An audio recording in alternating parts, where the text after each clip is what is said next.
With the win, the Texans will take on the Port Arthur Titans in the finals Saturday at 3 o'clock. Reporting from San Antonio, I'm Brooke Phillips. Not only did the Spurs blow a 17-point lead, but the loss tonight drops the Spurs from the 4th seed to the 8th seed in the Western Conference. Reporting from AT&T Center, I'm Brooke Phillips. There's no question about that, and his departure even got the normally emotionless Jason Garrett to get emotional. With Buechele out, freshman quarterback Sam Ehlinger made his debut as a Longhorn against USC, which was just a preview of what the rest of his college career could look like. Week 2 of high school football, and Lake Travis is coming out after a loss from last week's game. The Cavaliers have not lost 2 games in a row in 10 years, so tonight they're looking to avoid that. Good evening, everyone, and welcome to game night with the Spurs. The Spurs have won 5 straight, and all that has done is put them in 6th place in the West, so every game is huge. It's an emotional night for the Spurs tonight going into Game 3 of the first round of the playoffs. Tonight is more than just basketball. Greg Popovich's wife, Erin, passed away last night after battling an illness for several months. Manu said the team is devastated, but they're still going to come out here tonight and compete against the Warriors. Popovich won't be coaching the game, and there's no word if he'll be back for Game 4 on Sunday. We're heading into Game 4 of the first round of the playoffs against the Spurs and the Warriors. The Warriors are in the lead 3-0 and are trying to finish out the series tomorrow afternoon. But the Spurs, they realize the importance of this game because if they lose, it'll be the first time since 1992 that they've been swept in the first round. It's a big day here for UTSA fans as they wait for the decision of Marcus Davenport, who's expected to be a first-round pick in the NFL draft. Reporting live from San Antonio, I'm Brooke Phillips. It's the 3rd round of the 5A high school boys playoffs. It pits Harlingdale versus Laredo Martin. A win by the Indians tonight would advance them to the Region 4 tournament, which they haven't been to since 2010. And the winner of tonight's game won't have to go very far because the tournament is going to be held right here at Northside Gym. We're here at the 5A Region Finals, and it's Alamo Heights taking on Laredo Nixon. The winner of tonight's game will advance to the state tournament next week. Now, Alamo Heights hasn't been to the state tournament since 2012, but they did make it to the state finals and lost back in 1991. On the other hand, Laredo Nixon has never been to the state tournament before. Reporting from Northside Gym, I'm Brooke Phillips.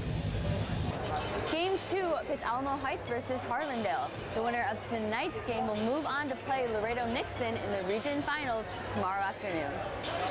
As week 6 of the high school football season brings a lighter schedule, the Huddle Hippos have already had their week off last week, but they're back on the road again here in Elgin.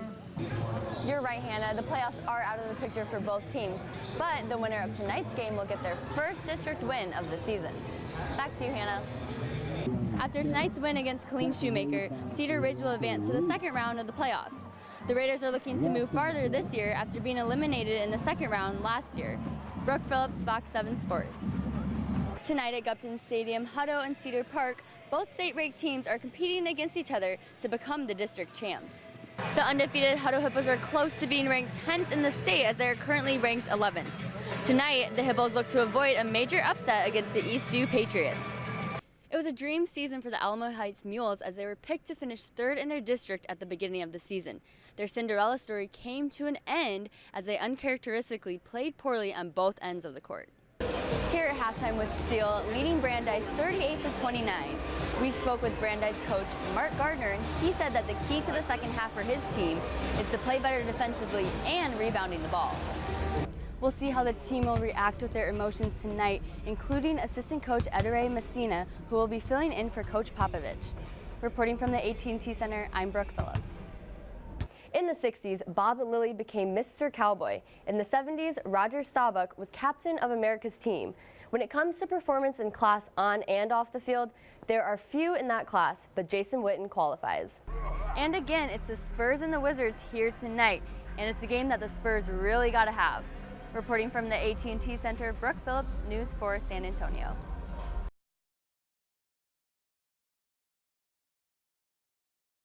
After much self-reflection, prayer, and faith, today I've decided that the time has come for me to pass the torch to the next generation of Dallas Cowboys and retire from the National Football League.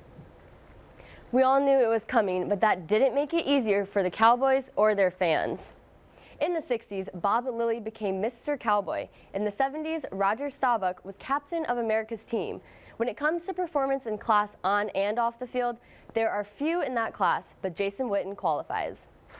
Today, the Cowboys said goodbye to one of the greatest players in franchise history. Witten retires with too many records to mention, a 15-year career missing only one game. He played with a broken jaw, broken ribs, and a lacerated spleen. Nothing could keep him off the field. Yet off it, he made a bigger impact in the community, with fans, with charities, a work ethic and professionalism second to none. And all of that made for a very emotional afternoon, especially when Jones told the Wittens kids about their dad's response to his multi-million-dollar contract. And I felt your daddy's hands on my shoulders, just right there. Boy, I was a little startled a minute.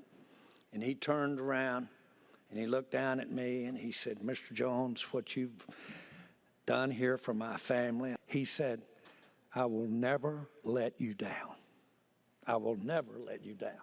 And the hardest part of this decision was knowing that I would never be able to hand you that Lombardi trophy. When I told you back in 2006 that I would not let you down, I hope that in your eyes, I held up my end of the bargain.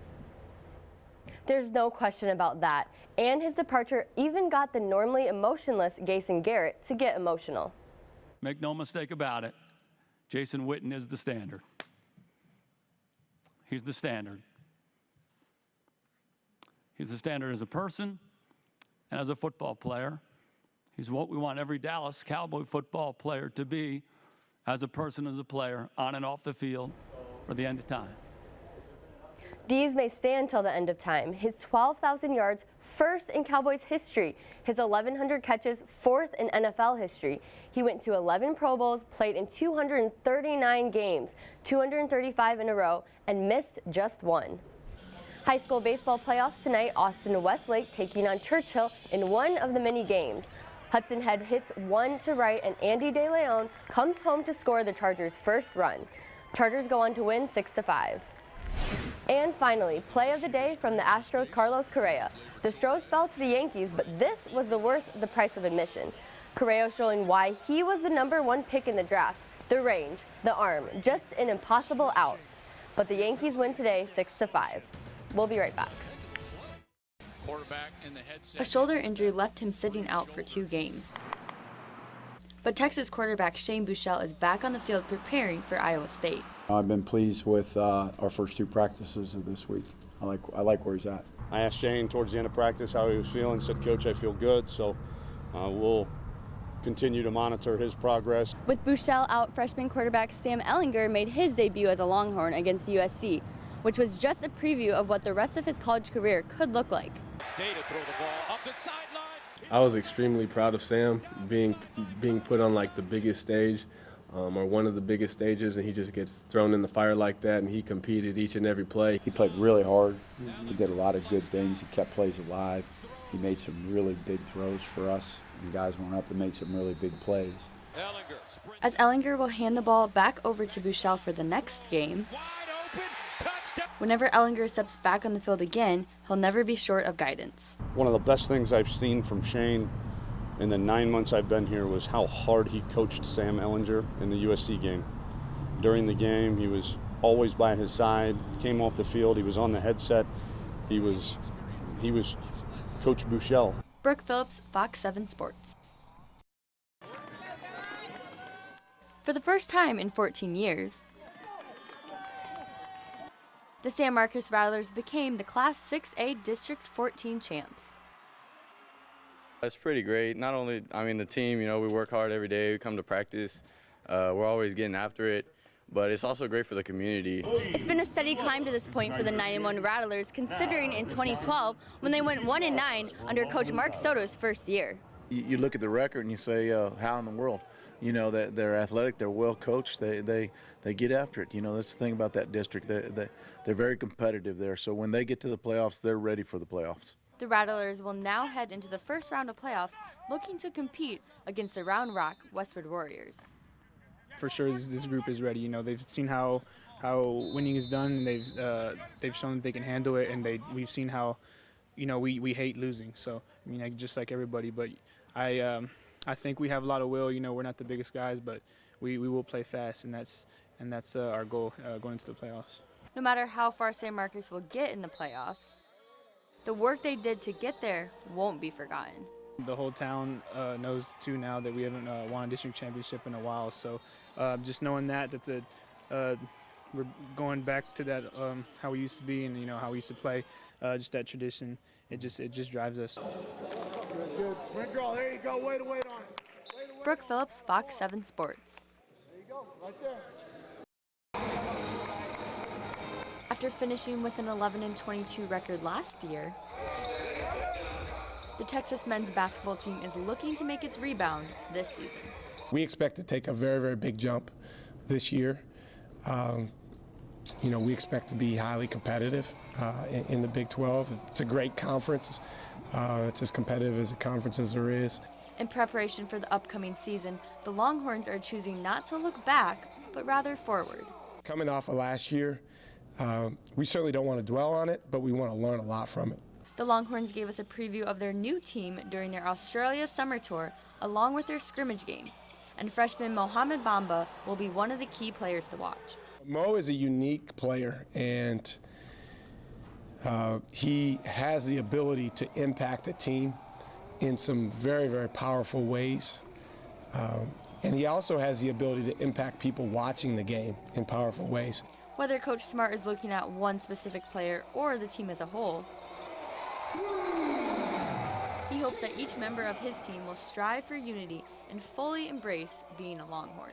We certainly have some guys that I feel like if we're connected around one cause and we have guys bought into roles, and if we stay healthy, which is a big one for us, then I think we can be a team that can play with anyone.